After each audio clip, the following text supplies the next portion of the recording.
Thank you for having me. Now, a lot of people are looking at this story with Pathway and saying, boy, how people could have get sucked into that. How could people be involved in an organization like this? This is an organization, though, that you were a part of for a while. So how did you get involved?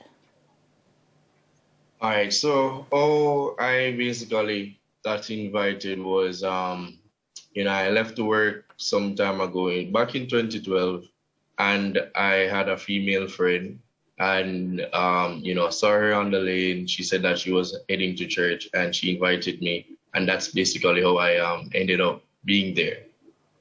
So how did you end up staying? All right, so how I ended up staying at the time as well, I was basically trying to find a place of worship, right? I used to have dialogue with my parents saying that, I want better for myself. I wanted a better life, right? Which was to me at the time, basically is choosing God, having a church, going to church and just trying to, live a good life. How old were you at the time? At that time, I was 17 years of age. One of the things that one psychologist we interviewed has said that a lot of people join organizations like this because they want a family. They feel a need to belong. Did that play any role in your staying with the church? You would say in a sense, because where I'm coming from, right, you would classify it as the inner city, right? So growing up, you're used to seeing a little bit of violence here and there, right? You wake up, you go outside, you see, youths out there rubbing out their hand middle, stuff like those. You understand? And wanting better, choosing to basically be in church was like a way out. Yes. And how everything transpired, basically, it came off on, you would say, a positive light, so to speak. Yes. It came off as, you being there, it's an inspiration. It's a way to literally make your life a bit better. It sounds like a sanctuary, like it was a peaceful, an oasis away from your daily life. Right. It was just like a regular, Sunday church. Was there anything at all that raised concerns for you? Because you say it was like a regular church, but we're now hearing these stories that don't sound like a regular church. So was there anything initially that sent up a red flag for you? All right. So over time, yes. Over time, being there, things started to get a bit, you'd say, manipulative, right? Being there, I started to see things that, aren't really acceptable for me. And that, for one, was some red flags, you would say. And it's like you couldn't really say anything to the members, so to speak, because if you say anything to any other members, so to speak, they would basically probably chastise you, or of course kick you out of the church. And mind you, once you leave the church, everybody and them dog basically turn them back against you. You're like no enemy number one. Let me start with the fact that you said things started to get manipulative. Tell me what you meant by that. All right. So I was amongst several of the young men that was living at the location, right? No, to the church, it was basically him assisting us. No, yes, some persons were being assisted with, financially going back to school, helping out, getting jobs in the church, right? That kind of assistance. No, over time, you want your personal freedom. You want to do your personality. You want to go out, have fun as a young man. You are being limited from that, drastically. So, that was where you would say the manipulation would come from, where that is concerned, from my experience. Tell me what you mean when you said you were limited, your freedom was limited. All right, so you want to go, for example, you want to go hang out with some friends. You want to probably go to the movies, you know, stuff like that. And you would have to ask permission to go. And probably more likely is going to prevent you from basically going. But you weren't, you were living on the compound or off? No, I was living, we were living at it was a 7-bedroom house at the time. Okay, you said we, who is we? So there was several members, several males, right, that were living there. So basically it was like you would say a foster father type of scenario. Okay. So what were their duties, for instance, that you were required to do? One of the things we've heard is that the young men around him used to do a lot for him. Okay. All right. Some of the things would have been, one, assisting with church duties, right? Getting stuff prepared for church, you know, cleaning the church, packing up the stuff that you would need to basically bring to church. And, you know, those are some of the fundamental stuff. What about personal duties for him, you know, whether assisting him or carrying stuff, or we've seen photos with people, somebody holding an umbrella over his head or several of those. Okay. All right, so yes, I am aware of those situations as well. So persons would have, you know, being on the road with him, you know, persons would, you know, have the umbrellas, you know, carry his backpack. I personally as well used to sometimes sort out, you know, finances of the ministry as well, because I was basically, you know, there. Some of that, though, sounds like stuff that maybe you would find in any organization with, you know, with a hierarchy, with a senior and with junior people. I mean, junior lawyers, for instance, carry the bags of their seniors, just to give an example. So was there anything that actually made you say, hold on, something not right? Because you earlier said some things are not acceptable. All right. All right. So there are instances, right, where the males of the institution, right, at the church, he would have, you know, oftentimes tried to poison our minds against the females that are there, right? Saying that, you know, if you leave woman alone, you know. Stuff like those. What would you say was his and the church's general attitude to women? Ooh, how would I say no? It was neutral. In one sense, it was neutral. You know, other than him telling the young men, you know, leave X alone, leave Y alone, and then at the end of the day, you know, infiltrate our minds saying that, hey, you know, the girl which stay out of the family there, you know, that type of scenario. And that would be about women who are actually in the organization? Right. Would you say then that he was controlling? Right. Yeah.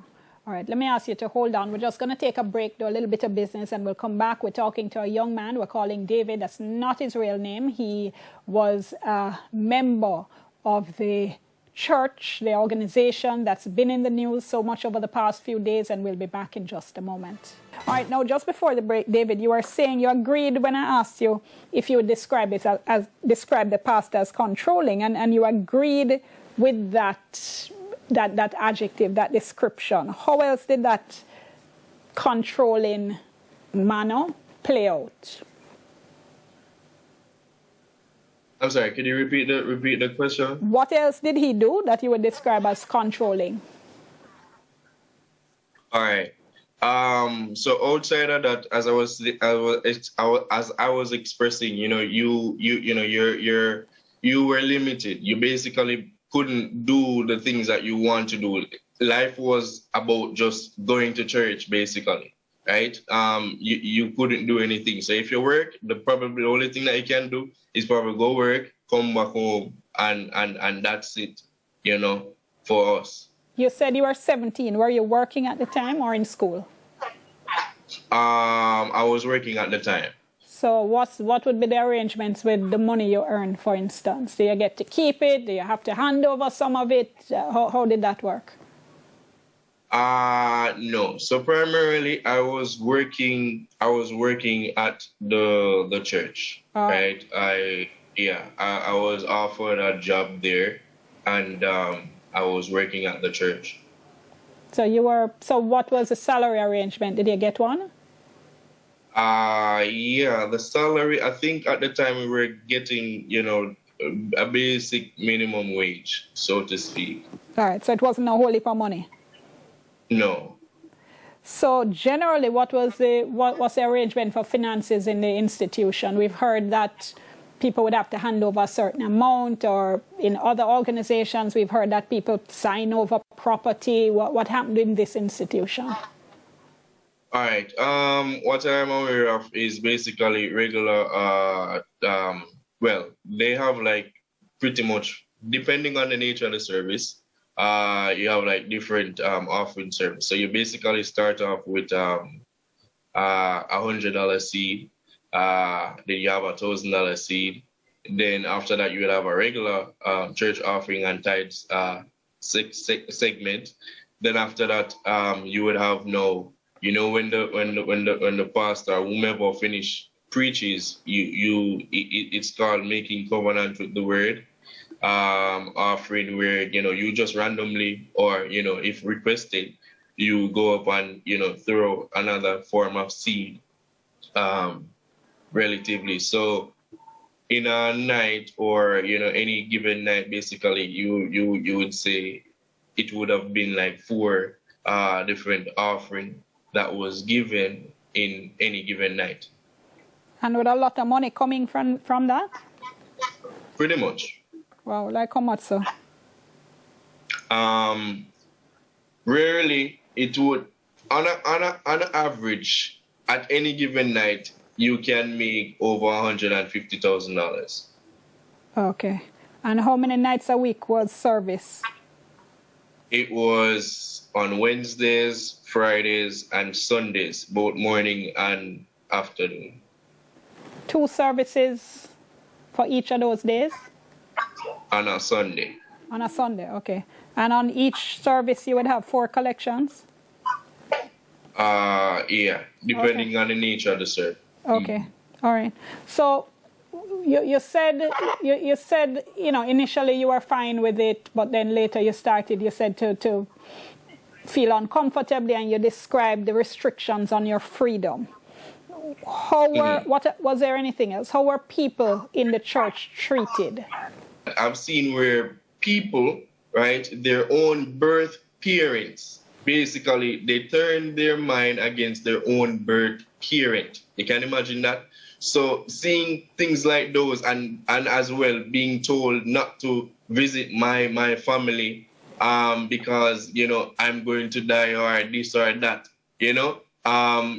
those are some of the things that would basically you would have heard on a regular basis where that is concerned, and that of itself basically would have put you into fear. You said people could be turned against their birth parents. How would that happen? All right. So one, primarily, you would call you a witch, right? So no, mind you see the teachings that are given at the church, right? Once you're deemed as a witch to him, the entire church is against you, basically, right? It's like there's no redemption, right? So no, you as a person, probably have no idea what is happening, but you know, you are told you're a witch. And that of itself just, you know, automatically just turn the people in mind against you. So I've seen where a son and a daughter heard that their mother is a witch, and entirely, you know, turn their back on their parent, their own blood parent. Would You know, would these parents be parents who are in the church or not, or outside? They were a part of the church. What I'm trying to understand, though, I'm trying to understand, would these be parents who are, because you said these could be people who are in the church, the parents who are being called witches or whatever. So how would they be allowed to remain in the organization if they're viewed so negatively? If he has said that you're a witch, would they be then kicked out, or they're allowed to stay?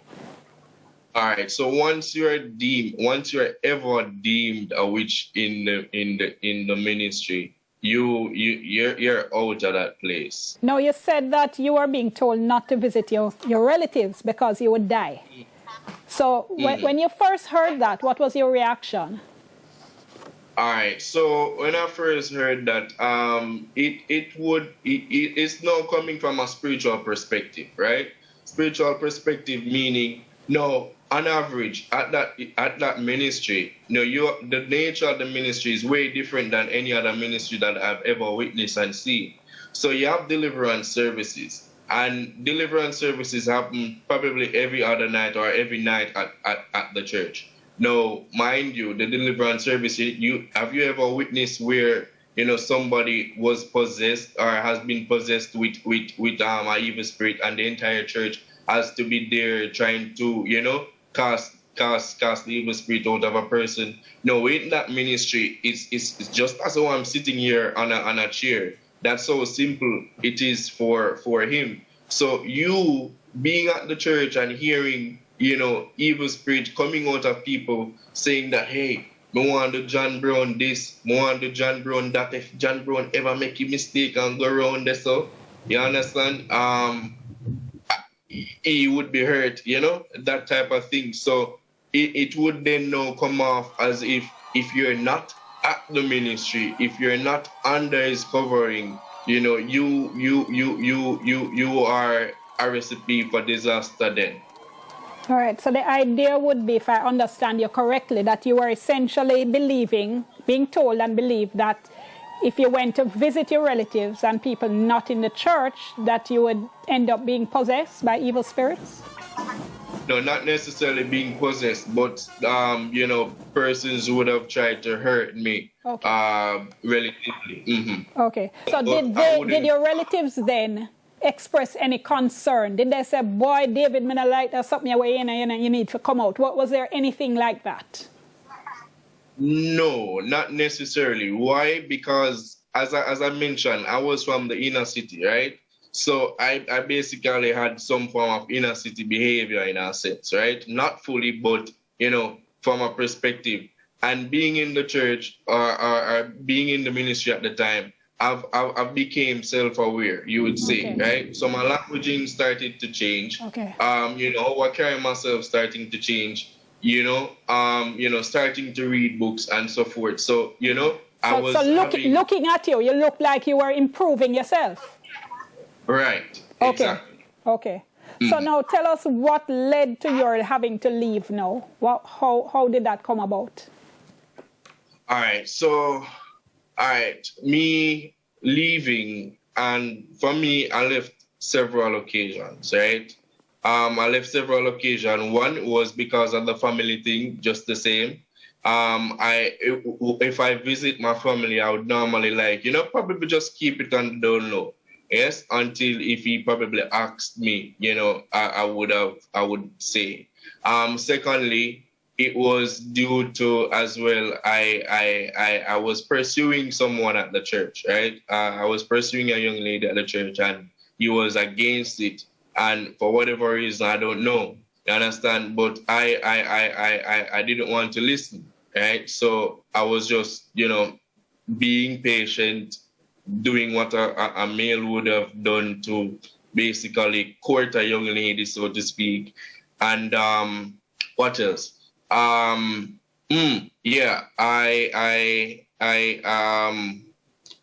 how would I say this now? I got tired in one sense. There was an occasion where I was being hit with an hose, yes, and not just me, but some of the other young men there as well. Who was hitting You you? understand? Who was hitting you? Him. Was that something that happened regularly? In most cases. So, for example, if he claims that you're lying to him, he would have hit you. Okay. How severe would these hittings be? All right, very severe. We're talking about a hose. No, the hose that is behind a washing machine, so to speak. Right? Yeah, a hose behind a washing machine. I've had an experience where, he thought I was telling him some form of lie, and I wasn't. But he hit me with the hose. My hands, was black and blue. My foot, black and blue, and yeah, and things like those were what triggered me to actually leave from the church. So when you hear everything that went down over the weekend, what were you thinking? For me, it conjured up a lot of emotions, I would say, and I can only imagine how the people that were there are feeling at this moment. Not to mention the person that